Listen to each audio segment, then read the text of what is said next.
Number 1. Difficulty with intimacy.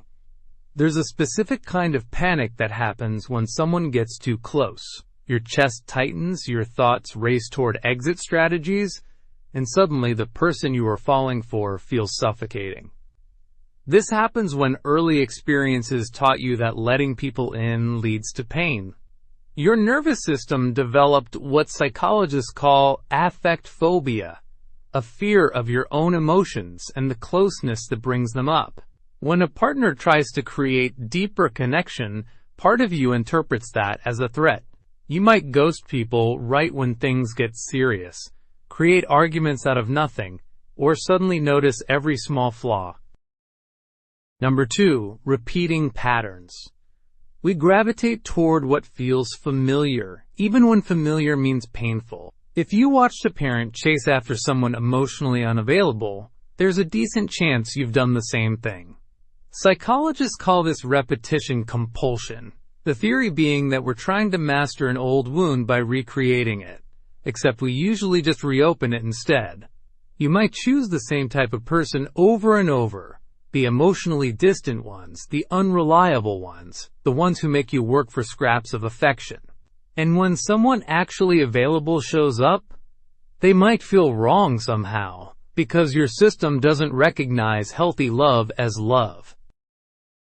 Number 3. Communication problems. Some people learned early that speaking up equals danger. Maybe your feelings were minimized, maybe conflict exploded into chaos, or maybe you were simply ignored. You might over-apologize for having needs, or go silent during conflict because disagreement once meant disaster. This is called conflict avoidance, and while it keeps things calm on the surface, it builds resentment underneath. Other people swing the opposite direction. If the only way to be heard as a child was to yell, you might escalate small disagreements into major fights. Either way, you're responding from an old threat response rather than communicating what you actually need now. Number 4. Attachment issues.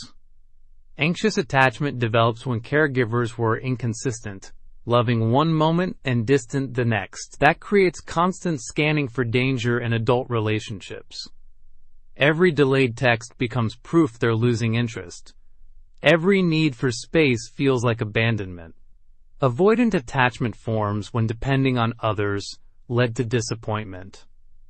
These people learned self-reliance as survival, and now intimacy feels like a trap.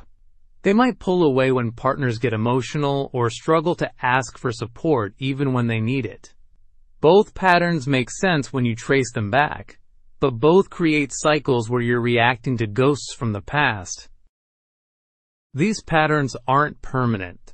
Healing happens when you start connecting your present reactions to past experiences. Therapy helps, especially approaches like EMDR or attachment-focused work.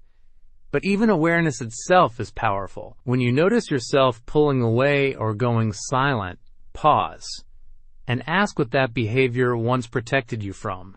You're teaching your nervous system that closeness can be safe now.